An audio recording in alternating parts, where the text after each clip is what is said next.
In just a second here.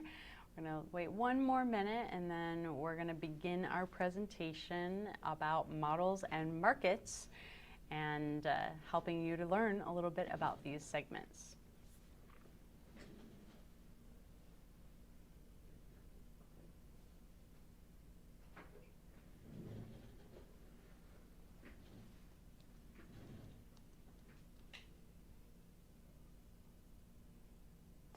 Testing.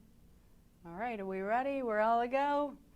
All right, it is time. Let's go ahead and get started. I want to welcome everyone to this session today. We're going to do a webinar that is going to cover information about business ownership, markets, and models that you would want to look at and understand prior to making any business ownership decision. I'm Sabrina Wall, and I spent nearly 2 decades of my life in a community where I've been leading this community focused on essentially integrity of first franchise professionals. And I've been helping them in the process of evaluating business investments, also seeking the best business opportunities and investments available, and then helping people just like you to navigate the path towards business ownership. And here's what I've learned along the way. The markets don't make you. You make the markets work for you. So let me ask you this. How many of you have thought, now is just not a really good time for the market. It's not a really good time to start a business. Why don't we wait and see if the market settles down? Well, the truth is, and I think you've probably heard this before, but the truth is, there is never a perfect time. Later on, it doesn't exist that that's going to be a perfect time. That's just not the way that life works. But there are perfect opportunities. There are the right people with the right mindsets and the right business models, and those opportunities are right now. So what we have seen is that many people with various market conditions, they'll give over their power and they'll let the market control their actions in any down market. And we don't want you to be one of those because you are bigger than that. You're bigger than those issues. And in fact, most times the people's reaction to the market is what is allowing the market to be exaggerated and to kind of create these emotional swings and reactions based on the inputs that the people of the market are putting into it. And it's no one's fault. I mean, this isn't anyone's fault. It's just we live in a world that sells news, and that fear in the news they're doing a great job of really influencing people's emotions. And then through those influences, it creates these market swings because people are making decisions on those reactions. And most often, any decision based in fear is really less than optimal. So you don't want to be someone who allows fear to kind of take you out of the game before you've even had a chance to win at it. So what I've found, the healthier and more experienced I've become, is that it's easier and easier to see when people are acting in fear versus when they're acting out of their own discernment. And the way I see it is that this happens because of experience. There's certain professionals out there that they're very accomplished and they don't have the same emotional volatility to the market because they've just overcome the emotional charge and their dependency on it for making decisions because they've been through it before. They're not necessarily gifted or special. They don't have any special insights, but they've experienced the market in downturns and they've experienced big business shifts. And so they know that it really doesn't matter what the market is doing. The strong are going to survive. And the strong ones are the ones that are leveraging the market to make their business better, not worse, in any market condition. And so we want you guys to be the people that are leveraging the market, leveraging various conditions for your business growth and making your business better. Oftentimes when there's market shifts, the strong professionals, what they'll do is they will use that as an opportunity to kind of clean out some of the low performing products. They might clean out some low performing employees or even customers, and then they'll rehire employees with better talent at the same cost. They'll refocus some of their best product lines to be their core focus, and then they'll also work on their top customers for that new growth opportunity. So there's this book that I've been reading and I've been obsessing about it. If you guys are listening to any of my content, you probably heard me talk about this person. His name's Ray Dalio, and he is the founder of Bridgewater Capital. He wrote a book called Principles, and in it he talks about this cleansing storm in various markets. And so he's saying that there's essentially this pattern recognition, and the pattern recognition is something that's very powerful in making decisions in any market. So he doesn't just see market downturns. What he sees is the patterns that are underneath those market downturns. And he has a whole system and process for doing that. But he once discovered that by tracking grain production, he could predict chicken supply, which told him how many chicken nuggets and chickens McDonald's would buy. And so that's the kind of thinking that separates kind of market reactors from market masters.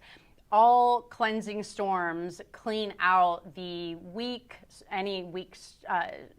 trees, any overgrowth in the forest, and then the strongest, most competent, most strong and vital trees, they're the ones that have the best environment for any new growth after that cleansing period, because the ground is more fertile and the soil has better nutrients and more space for those stronger trees to thrive and grow.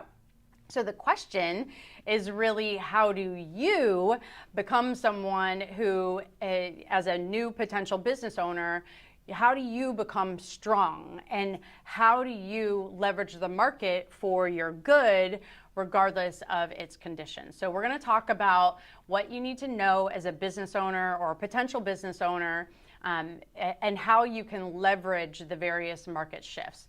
We'll talk about understanding who's buying in any market. We'll talk about who's selling, what imbalances exist in the market, what factors to look for and avoid, and then we'll also talk about the business models that are the best market resistant foundation and what you can do to find businesses that have them. All right, so by the end, you should have a mental framework that kind of helps you to see opportunities where others see obstacles. And I think that you'll understand some of those accomplished professionals who see every market condition as an advantage. All right, so now let's discuss Ray Dalio's most powerful market insight. So in his book, Principles, he explains that he's not looking at traditional supply and demand in a marketplace. He talks about how the real money is understanding who is buying and why they are buying. So when he went through the process of discovering that grain to chicken to McDonald's connection, he wasn't just tracking the supply, he was actually tracking the buyers at each level in their market. And he was looking at the whole ecosystem. So the grain buyers were the chicken producers, and the chicken buyers were McDonald's. But understanding that buyer chain of next, and next is what enabled him to predict the various market movements before they happened. And so if we kind of take a step back and apply this same thinking to the franchise selection process, what could we learn? So when you're evaluating, let's say, a franchise or a territory in a franchise, you're not just looking at the market demographics. What you're looking at are the buyer behaviors and the buyer capacity. So here are a few questions that kind of help you to become a really smart investor in this process. The one thing you want to check is you want to check the market size. So most people will get kind of overwhelmed by the big number. Let's say there's 100,000 people in this territory. But what you want to ask is, what percentage of the market share do I actually need with this business to build a great business? So let's do the math. If you need, let's say, 200 regular customers to hit your financial goals, and let's say there's 500 or 50,000 potential customers in your territory, well, then you only really need 0.4 market share to have a good business. And so when you look at it from that perspective, the market doesn't seem overwhelming. It actually seems pretty abundant. The next question you want to think through is, what kinds of big buyers and people can, who in your market could buy in volume? So what are those big buyers in the marketplace? So you want to think, are there any government contracts that can give you maybe 50 customers at one time instead of having to individually go out to get each customer? Are there any corporate accounts or national accounts that would allow you to provide services across multiple locations? So you get one customer, but there's maybe 20 locations that you can service. Maybe there's a property management company that controls a couple hundred units, or school districts or hospital systems, any kind of retail chains. You're looking for opportunities where you have one bulk buyer that can equal hundreds of individual customers. So when you're going through this process, you want to identify those high value buyers early in your process so that you can start to have a plan for the best strategic opportunities of getting those big, good, strong buyers. Many franchise systems actually have a national accounts program in place. So what you'll want to do is to check that beforehand, because it can really change how you enter into a market and just help you to launch a lot more successfully if they have those national and corporate accounts available to you. The next thing I want to talk about is the customer ecosystem. So most people, they'll just kind of stop at the surface level. So when you ask the question, who's your direct customer, who's buying in this business, they'll just stop right there at the first line. But what you want to do is go a little deeper, dig a little deeper. That's what we always say at our company, dig a little deeper.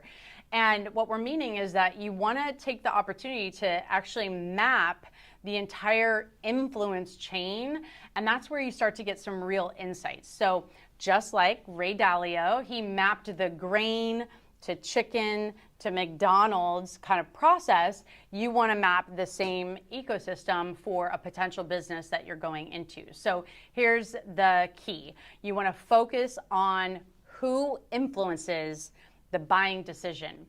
And this does take a little bit of real effort and thinking to go into and think through who actually influences those buying decisions. AI can help, but you do want to go through the thought process. And that effort kind of helps you to master that decision making. All right, so let's go through an example. I was formerly a commercial cleaning franchisee, so I pulled out a commercial cleaning franchise example for you guys. So in this situation, if you had a commercial cleaning franchise, you would ask the first layer one question, which is, who is the direct customer? Now, from our experience, we didn't want to go after customers who were just the small, accountant office or the small attorney office or even a small medical office that was just maybe one or two people in that office, because it was very hard to do and it wasn't that profitable. But if in this situation, instead, we would go and we would look for large commercial businesses with large professional offices. We took out manufacturing, we took out small offices. We wanted to look for large professional offices. So the first one, the first person that you would talk to is that facilities manager. So with the facilities manager, you're going to be asking that person, they're the ones that are making the decision on whether or not they're going to buy cleaning services and from who. So that's who you're going to ask. But who influences their decision? So the person that influences their decision is maybe the COO. So the COO at the company is the one that approves the budget. They're the ones that are saying, here's how much you have to spend, you need to stay within this budget, and so on. So if you take it one step further, who influences the COO's decision? That's likely going to be the CEO. They're the ones that are setting spending priorities. But take it another step. Who influences the CEO's decision making? And that's going to be a bigger answer. It's the customers. It's the performance of the company, maybe the stock price of the company, because how that company is doing, that's going to drive whether they're doing cost cutting or whether they're doing investment decisions.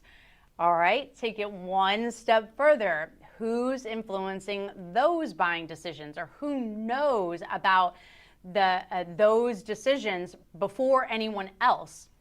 And so here you would look for other key potential referral partners like commercial realtors, and because they know if a company is considering expanding, they're not going to just immediately expand. They're going to look at the market. They're going to look at potential satellite locations. And so the commercial realtor would have access to information about whether or not these businesses are seeking information on expanding. You might also look at things like Indeed to see how many job listings are on this particular account that you want, and see if it's increasing or decreasing over time. Are they growing? And if they're growing, are they buying more computer stations? So then you would look at, the computer supply companies that are supplying and servicing that particular big account that you want to get.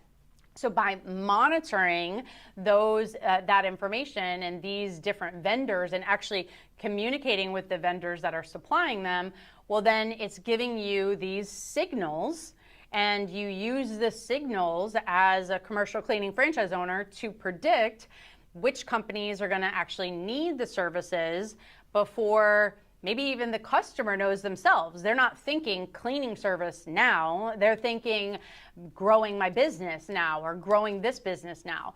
So as a cleaning company franchise, you would be kind of a step ahead and getting in touch with them and having more conversations to see about expansion, hiring. What are those indicators that they're doing? And then that becomes your grain to chicken moment in the process. And it's all about knowing those indicators beforehand and trying to figure them out before. All right, so most businesses, they're essentially waiting for the companies to call them. So they'll put out marketing, they'll put out services, and then they'll hope that the customers call. But smart franchise owners, they're thinking a bit more strategically, where they're actually already building the relationships with these customers that will need their services in 6 to 12 months. They're playing the long game because they know that the long game is going to give them better fruits and results over the long term. Another thing that I want to talk about is just how many customers you need in a given market. A lot of times people will think that you need, thousands and thousands of customers, and with very small dollar transactions, you might. But for a lot of franchise systems, they operate a lot differently, where they might have only a few hundred customers in a given year, and that few hundred customers are buying higher dollar ticket items. They are on longer term contracts. And so this is why it's important to kind of understand who in the market is buying and how many they're buying. That helps you to have a better approach to it. All right, so now that you understand who your buyers are, the next question is who is selling to these same buyers. So this is the next key insight, is really about what Ray Dalio is talking about. It's less about competition than it is really about opportunities. So when you are deciding on a product or service that you want to offer as a business, or selecting one through a franchise, well, then you have to think about the ecosystem of that product or service. So in Dalio's approach, he teaches you that you have to create this map of who is selling to your target customers. And that gives you some hidden strategic advantages. So I'm going to do another example here. So in this one, let's do an example of a pool maintenance franchise. And just a warning, I am going to go very detailed here. I'm going to get into the math so that you understand what this all means, but it's all hypothetical. So if you're looking at the ecosystem of a pool franchise, a pool maintenance franchise, it might look something like this. You would have, you know, the pool equipment suppliers, you would have maybe pool construction companies, you would have real estate agents who are selling homes and they know which homes have pools. You might have the chemicals supplier, the person that gives you the salt or the chlorine. You might have landscaping companies that are also handling the facilities of a particular home. You might have a home inspection company, insurance companies, and then you also have the franchise owner who's that pool maintenance franchise. All right, so some of these sellers would actually end up being really closely related to your business. And so they are people that you want to stay very tight with as a pool maintenance franchise owner or business owner.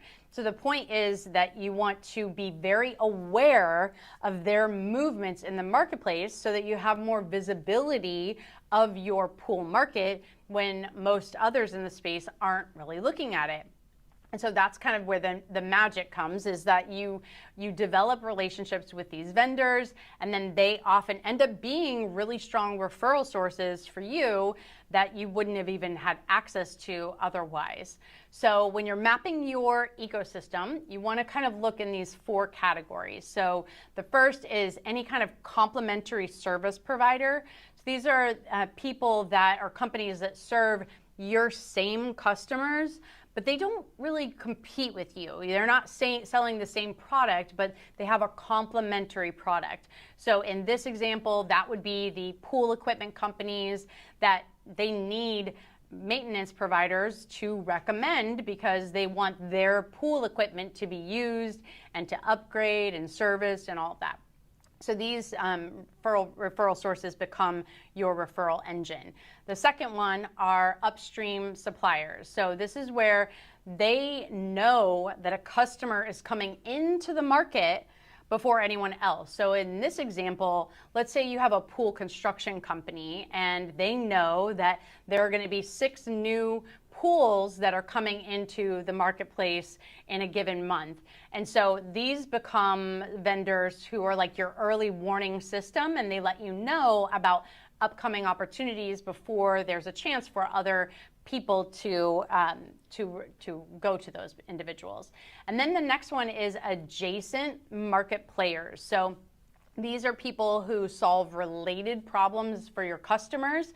These are people like the landscaping companies. They often get asked about pool service and maintenance, and they're going to customer accounts that are already used to paying for these maintenance type services, and so there's an opportunity there. So they can become your cross referral partners where you can refer back to them, they refer to you, and you guys have this symbiotic referral partnership. And then I also want you to consider any market inefficient competitors, which is one of the areas that franchising really thrives, is that there are many, many companies in a marketplace that are doing a poor service. They're really not that strong at business operations, business professionalism, customer service, follow through.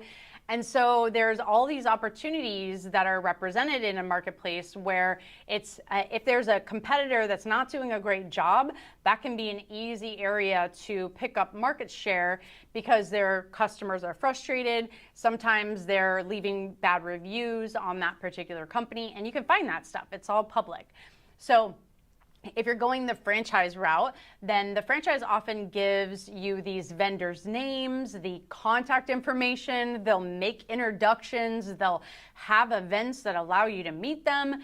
And so the vendors are already there, they're already willing to support you in growing because the franchise has gone ahead of you and has built these relationships systematically so that you don't have to. And that's one of the things that separates franchise owners from independent business owners, because you're not just buying the business model, you're actually buying the established ecosystem with all those pieces and components already developed and created. All right, so now that you understand both who's buying and who's selling, the next thing we want to talk about is where are the imbalances in the ecosystem, because that's really where there's a lot of opportunity and it may be hiding in plain sight. So Ray Dalio, he kind of talks about how he uses this term called another one of those. So what he does is he looks for different patterns in market opportunities, and he says that essentially everything has happened before, and it has happened for logical cause and effect reasons. There are all these patterns that are going on and happening, and there's rational reasons for all the results that everyone gets. And so the challenge is to be able to identify those patterns and figure out which ones that you need to handle in a given situation. So then you're going to look at the imbalances in a market that others miss. And so you're asking questions like, what imbalances or problems are currently unsolved in the marketplace? And what are the things that are being ignored because maybe they're not obvious to the general public? So let me give you a perfect example of this in franchising.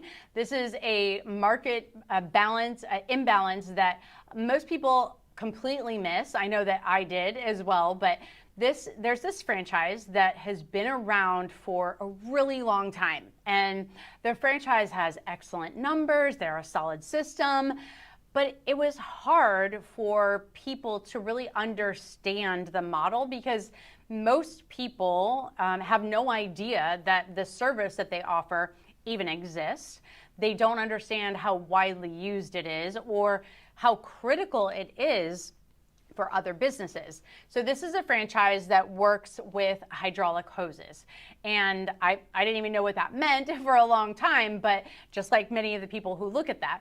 But the reality is that for many, many businesses, I'm talking doctor's offices, medical facilities, anything with manufacturing, anything with equipment, there's a high chance that there are hydraulic hoses that are used and needed in that company's operations. And if they're not serviced, then even really basic machines, they can actually break.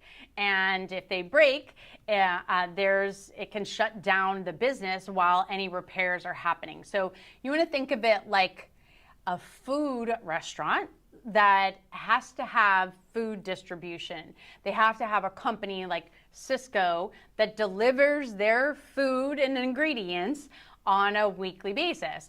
And without Sysco, they aren't making any food. It's that critical.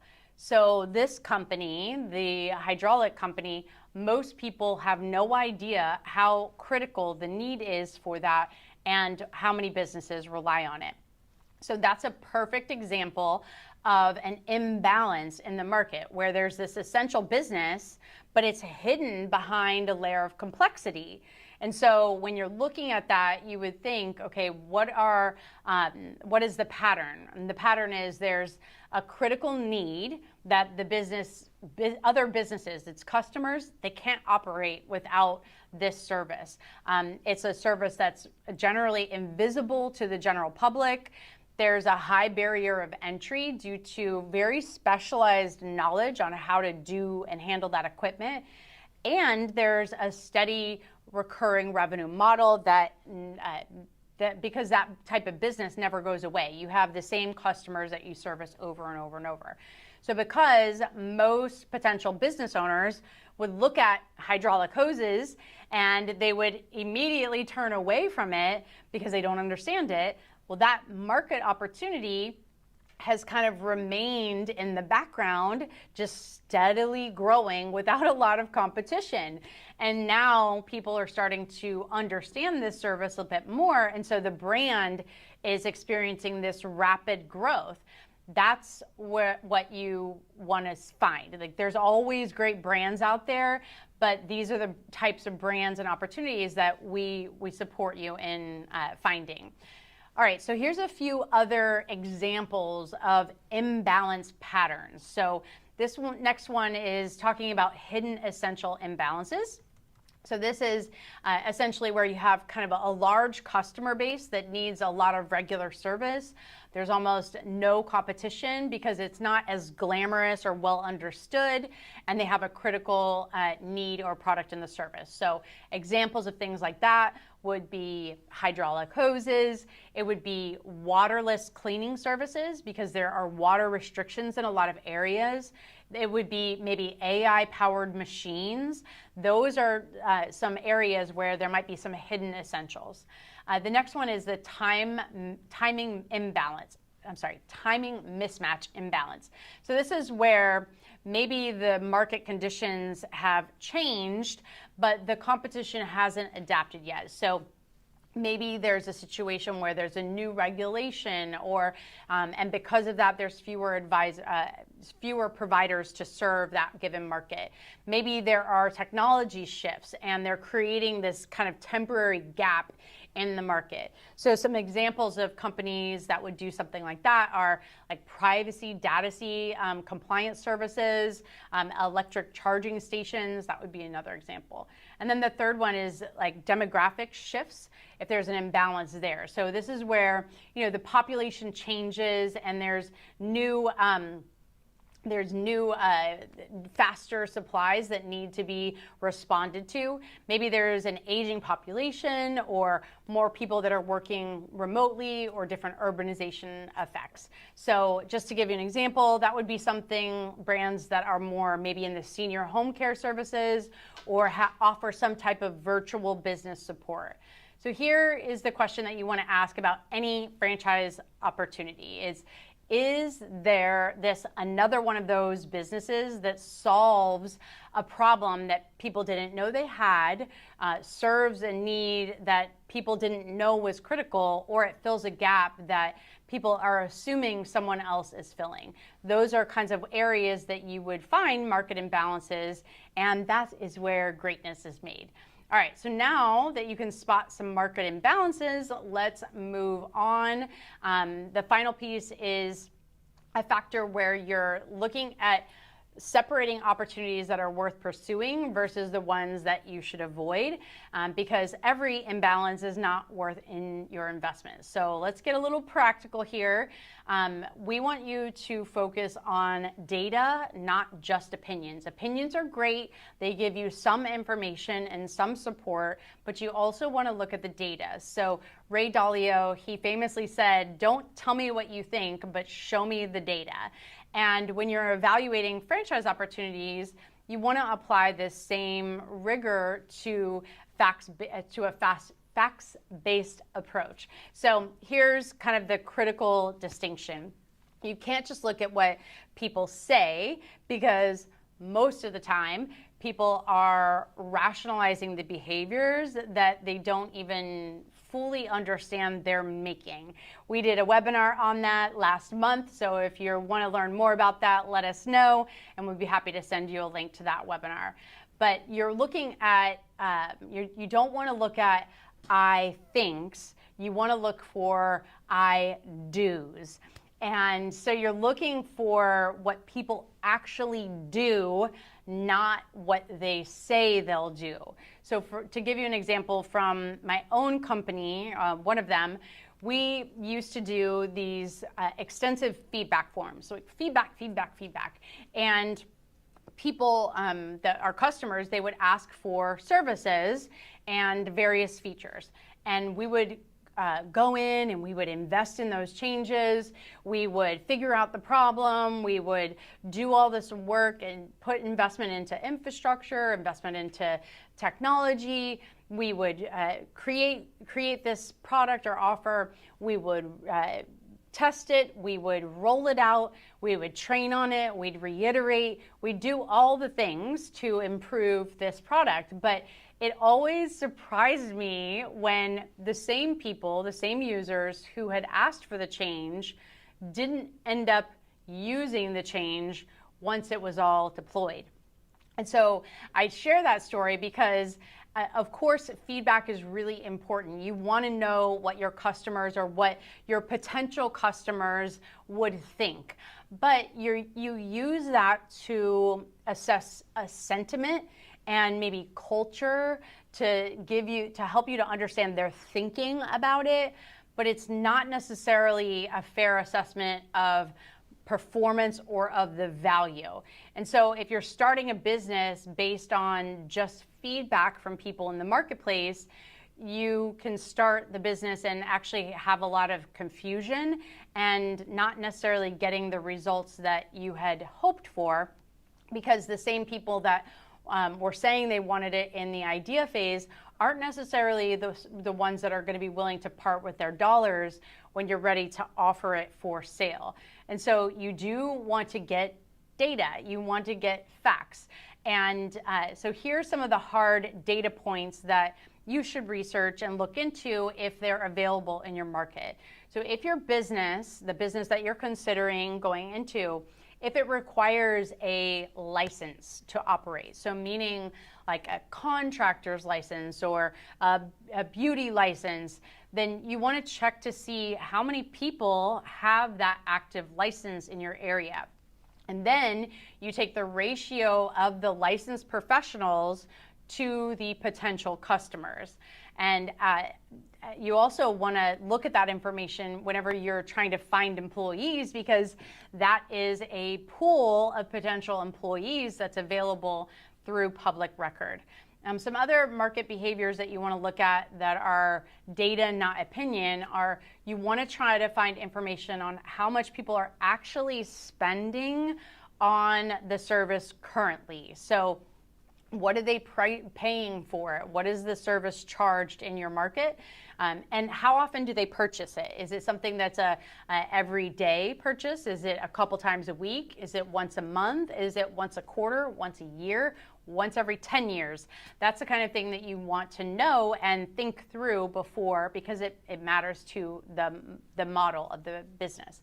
You also want to look at the average transaction size in your market, and then how long the customer relationship typically lasts. You do want to have longer customer relationship engagements if possible.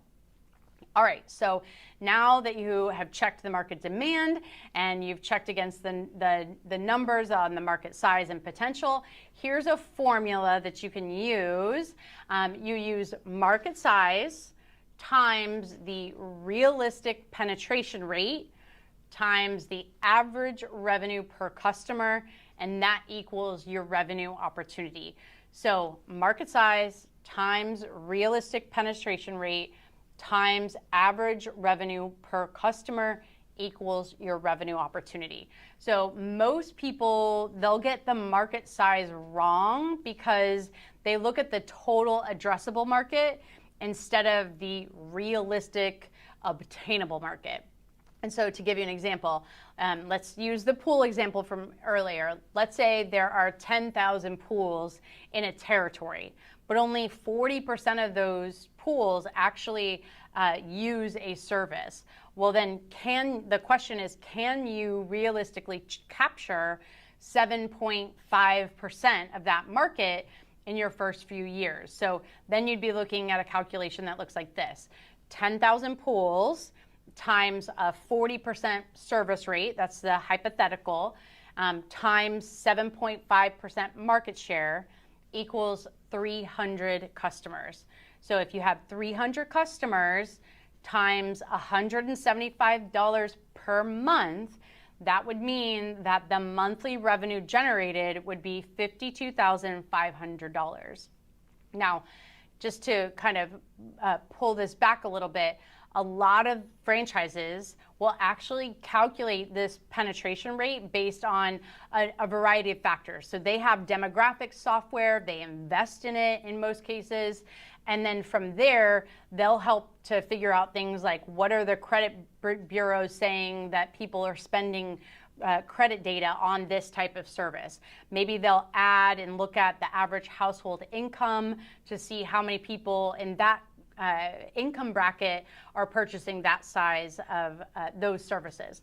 They'll also look at maybe things like family size, and they'll look at a host of other combination of factors to help get enough data about the realistic opportunity within a given market. And that's really good because you want to analyze those things and you want to have that data when you're making those kinds of decisions.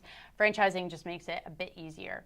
All right, so here's a couple warning signs to evaluate when you're going through the process. When you're talking at and evaluating a franchise, you do want to look at to make sure that the franchise isn't one that isn't thinking that everyone will want this. If a franchisor is going into a market, they should be able to tell you not only who wants the service and who their target demographic is, but they should also tell you who doesn't want the service, so who you can take out of the calculation. Really good businesses, they know who their target customer is and who's not right for them. You also want to look at if there are any if there's a market where there's no current providers, that's also another red flag. So you want to understand that if a market doesn't have any true competitors, you want to ask why. Because sometimes, not always, but sometimes it's because there's not a viable market there. And the sweet spot, what you're really looking for, is when you have some competition, but there are really these clear gaps, or maybe there's poor service delivery or execution with the current competitors. And then the third red flag is to make sure that you're not just looking at surveys of I thinks, you want I do's. So a lot of times surveys will tell you what people think, not what they're actually gonna buy. And so you wanna see what the franchise is actually reporting on as far as customer behaviors and data. So ask them, what kind of data do you report on related to customer behaviors in your research process? All right, so before you're investing in any franchise, you do want to ask that question, what is the market potential here? And if you're going to go the franchise route, the franchise should be able to point pretty clear, measurable evidence toward the market demand, and if their current franchisees are able to capture that. So you do need to ask some questions in the process. All right, so now we're going to go into you've got the framework on evaluating franchise opportunities through the markets. We've already gone through understanding who's buying and why, understanding who's selling, and understanding how a business would fit into the ecosystem, understanding what those ecosystem players are. We've talked about identifying different imbalances in the market so that you can find opportunities that others are missing. And then we also talked about really basing your decisions on data and finding out what data the franchise is collecting or finding data in the marketplace instead of just opinions. Again, the market does not make you, you make the market work for you. And so now you have the tools to properly do that. All right, so now let's talk about your business model, why that matters, and how it relates to the market conditions. So Ray Dalio's approach to the market is really powerful, but even Mr. Dalio, he showed that a really great business model can thrive in any market condition. That's what he did. He built all of these patterns and systems that created this web of knowledge and information so that in any pattern that had already happened before, he had a map of what to do to how to react in that market. So I want to kind of take this a step further and talk a little bit about two business scenarios. So a lot of times when people are looking at a business model, they will look at the gross revenue first. So in scenario one, this business earns, let's say, $2 million in revenue, but the net profit on that business is roughly $20,000 annually. And in scenario two, the business earns, let's say, $800,000 in revenue, but the net profit is about $200,000 annually. So if you take a step back and look at the net profit, what business would you rather own? The 2 million or the 800,000? Without the net profit information, most people would just assume that the $2 million business is better. But there's a lot more that kind of goes into those calculations. And so there's many businesses out there that make millions and millions of dollars, but they retain very little to nothing. Sometimes they operate at a loss because their costs to operate that business are so high. And the opposite is true. There are businesses out there that maintain really high margins, and their margins enough to manage the cost so well that they're able to retain a high net profit on even a lower gross revenue. And so here's how you kind of determine which is which. I'm going to do a little bit more math, but of course, just so that you know, every business is unique, but here's some things that you want to kind of evaluate when you're looking at the business model to see if it's healthy. So you want to focus on revenue, cost, and churn rate. So the revenue, of course, the revenue is important. That's what everyone thinks of whenever they first go into the evaluation of a business. How much money can I make? But there's a catch, because you need to understand the complete unit economics of that business or that franchise opportunity. And so you want to break it down.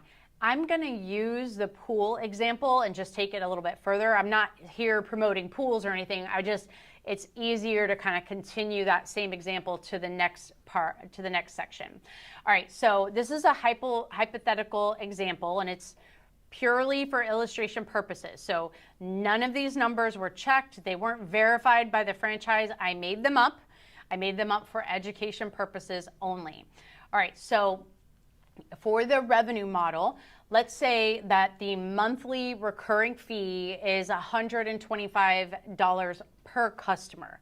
So if it's $125, that's what you bill them each and every month for the pool maintenance service. Your service time, let's say, is about 15 minutes per visit. So, and then you have 4.33 visits in a month. That's because there's 4.33 weeks in a month, and it's a weekly service. So what you do is, from that calculation, you have about 65 minutes per month that is just your tech out there servicing that account. All right, so the next thing is the cost structure. So let's say your pool tech is getting $15 an hour. If you break that down to a per minute rate, then the service cost of 65 minutes times 25 cents per minute equals $16.25 to service that account for the month. So it's $16.25 to service that account for the month. Now, you also have drive time. So you have the time it takes for that tech to get to the location. So let's say you have 10 minutes per visit of drive time. And then in addition to that, you have in a month, $10 of chemical supplies that you use for the pool maintenance. So in this example, your direct cost per month per customer is $37.08. And so per customer, you have what's left over for the rest of your expenses and your net profit, and that's called contribution margin. So the $175 of revenue per customer per month minus the $37.08 in direct expenses, so that's your cost to deliver the service, gives you $137.92 per month that's left over. But it's not profit yet. Now you have to add your overhead. So let's say that your overhead is $10,000 a month. This is equipment, this is small, maybe small warehouse, very small warehouse space to house something. Maybe it's your truck leases. So you have $10,000 a month in expenses there. Then you have $5,000 a month in marketing, which is a high marketing budget. You have the owner's salary. You've built it into your calculation. So let's say the owner's salary is $10,000. And then you have a growth and expansion budget, which is, let's say, $5,000 a month. So this is you being able to cover the expenses for the growth and expansion. So your total overhead is about $30,000 a month. So to break even, you would use a calculation including the owner's salary of $30,000 divided by 137.92. So $137.92. So you would need 217 customers for a really healthy business. So here's the key insight about this particular business model. Well, it compounds. Each customer that you add adds to the customer base of the previous month. And so you're not finding and going out and immediately searching for 217 customers in a month. You're finding about 27 new customers per month. And by month 8, you'll be at break even. So this example shows that there's these 4 pillars of a solid business model. One is that you've got the recurring revenue. You got $175 per month per customer every month. So let's say you have 200 customers. That's $35,000 of predictable revenue that's recurring on a monthly basis. So that equals out to be about $420,000 annually. And that exists based on every month's work that you're doing. You also have the customer retention. So in this example, the business model has a longer term customer retention, because if you're doing a good job, the customers typically don't leave. And so let's say in this example, the customer stays for 7 years. And again, making up that number, then that $175 a month for 7 years means that your customer's lifetime value is $14,700. And then you've got your acquisition cost, the third thing you look for. So the acquisition cost, let's say it costs maybe $200 to acquire a customer, and that customer is worth $14,700 over the lifetime. So $200 to get $14,700, that would be an example of a good business investment. All right, so if you want to take it further, when you're looking at and trying to evaluate the business, you also want to look at what are the opportunities for scale and what are the things that you can do to control the cost. So you look at the math. If you can control the drive time and you can control the routes, can you decrease your cost by $8.66 per month? Let's say instead you have houses that are right next to each other. So instead of a 10-minute drive time, you've got 2 minutes for them to go from here to the next house over. So if you can create these route efficiencies in the business and picking up more accounts in a single neighborhood, you can actually create and increase your profitability by that.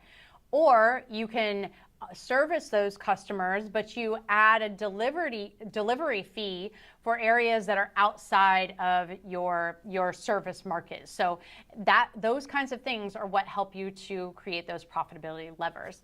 All right. Here's what most people miss. In this example, the model gives you a healthy margin of error. So with this $137, your contribution per customer per month it gives you room to make a mistake while you're learning. And if you underbid some jobs early on, those can become mistakes that you learn from, but it gives you time to adjust to that learning. So by year 2, you really shouldn't get to the point where you're making a lot of pricey errors, because you've already kind of learned from experience and you've gotten continual coaching, if you're going the franchise route, from the franchise system. Now, on the flip side, if you had a really low margin business, let's say you were only making $20 of contribution margin per customer, well, then those same learning mistakes would create very serious critical cash issues. So there are business models that are harder and there are business models that are easier. Your harder business models are ones that really offer kind of a custom one-off project. So every single sale is different. They maybe have lower margins and higher volume. Those are businesses where you're always busy, you're just churning and churning, but it's harder to get to the profitability. Also, high seasonality can be a risk factor for businesses. So it can have a feast or famine, or if you have some market condition that messes up your season, it can be difficult. So you want to look at seasonality. You also want to look at businesses that are very, very dependent on a key person, because in those situations, it creates higher risk as well as, and it's harder to scale. Models that are easier are things that have recurring contracts, things that have higher margins on the ticket item and that give you the margin for error. You want to look at things that are less affected by the economic conditions, or that you can have plans for how to handle ahead of time. And then you want to look at really systematic operations that allow the business to function well without you as the owner being the one that's doing everything all the time. So before you invest in a franchise, you do want to ask a few questions. What's the lifetime value of the customer? How much does it cost to acquire the customer? What's the ratio between those numbers? Can this business get to the point where it really can be run without me operating it daily? Not at first, but eventually. And then 5 is, are there controllable levers that I can pull to improve profitability with the business? So you want to work to get to those answers in your evaluation process. Now with franchising, you just have to ask, because they're allowed to answer questions 2, 4, and 5 on that list. Okay, so now that you understand both the market dynamics and the business model evaluation, let's kind of recap what we covered today. So you have Ray Dalio's framework, where he's talking about thinking like a market master instead of a market reactor. You've learned about asking the right questions about who's buying and why they're buying, not just the demographics, but the buyer behaviors and the influence chains. We also talked about who's selling and how that can help you. So kind of building your ecosystem and your referral partners, building in early warning signs. And then we talked about looking for market imbalances and creating opportunities that may be hiding in plain sight, or accessing opportunities. And then we talked about looking at data instead of just opinions.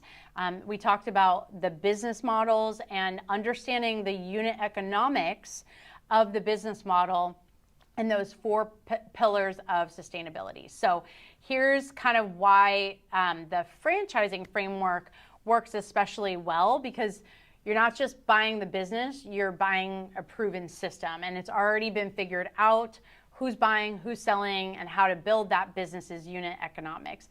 And the best franchises, they've really already identified the most profitable customer segments. They've already built relationships with referral partners and suppliers and vendors. They've already found a lot of those market imbalances, and they've created systems to capitalize on them. And then they've already proven the business model that works across multiple markets. So in that process, you just kind of get to skip over the years of trial and error and get to start with a framework that's already tested. All right, so I want to make a personal invitation.